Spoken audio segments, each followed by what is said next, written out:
Microsoft એક્સેલમાં મિત્રો આજે આપણે કોઈ પણ બે ડેટ વચ્ચેનો ડિફરન્સ એટલે કે ઉંમર કેટલી છે તેના વિશે આ વિડીયોમાં શીખીશું. નમસ્કાર મિત્રો, શિવસાગર ગાઈડ ચેનલમાં આપ સૌનું ફરી હાર્દિક સ્વાગત કરું છું.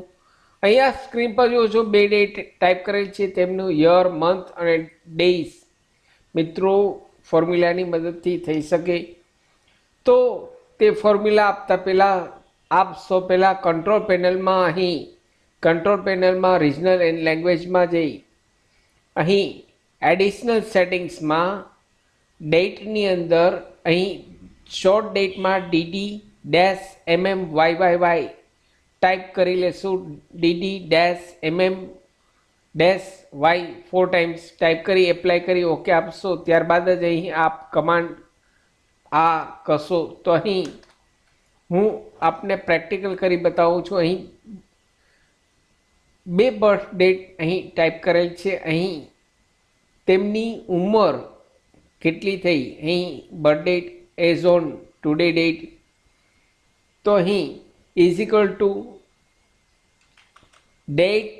ડેટેડ ઇફ બ્રેકેટ ઓપન, અહીં ફર્સ્ટ ડેટ ઉપર ક્લિક કરવાનું છે, ત્યારબાદ કોમા, સેકન્ડ ડેટ ઉપર ક્લિક કરવાનું છે, ત્યારબાદ કોમા, ઇન્વર્ટેડ કોમામાં વાય બ્રેકેટ ક્લોઝ, એન્ટર.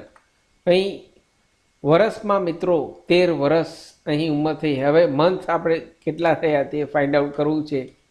તો again dated if bracket open, અહીં ફર્સ્ટ ડેટ ઉપર ક્લિક કરીશ, સેકન્ડ ડેટ ઉપર ક્લિક કરીશ, કોમા, ઇન્વર્ટેડ કોમામાં વાય એમ બ્રેકેટ ક્લોઝ, એન્ટર આપશો એટલે અહીં 9 મંથ્સ થયા.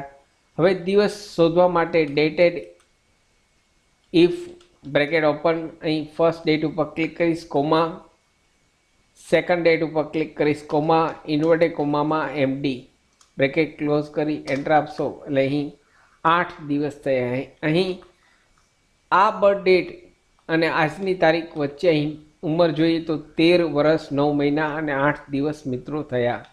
તો આ ડેટેડ ઇફ કમાન્ડની મદદથી અહીં ટુ ફાઇન્ડ આઉટ યર શોધવા માટે આ કમાન્ડ રહેશે, મંથ શોધવા માટે આ કમાન્ડ રહેશે અને દિવસ શોધવા માટે મિત્રો આ કમાન્ડ રહેશે. સાથે મિત્રો અમારી ચેનલ ઉપર આપને યુઝફુલ થાય તેવા ઘણા બધા વિડીયોના પ્લેલિસ્ટ અવેલેબલ છે. આશા રાખું છું ફ્રેન્ડ્સ આપને આ વિડીયો ગમ્યો હશે. આપને આ વિડીયો ગમ્યો હોય તો લાઈક કરશો, શેર કરશો.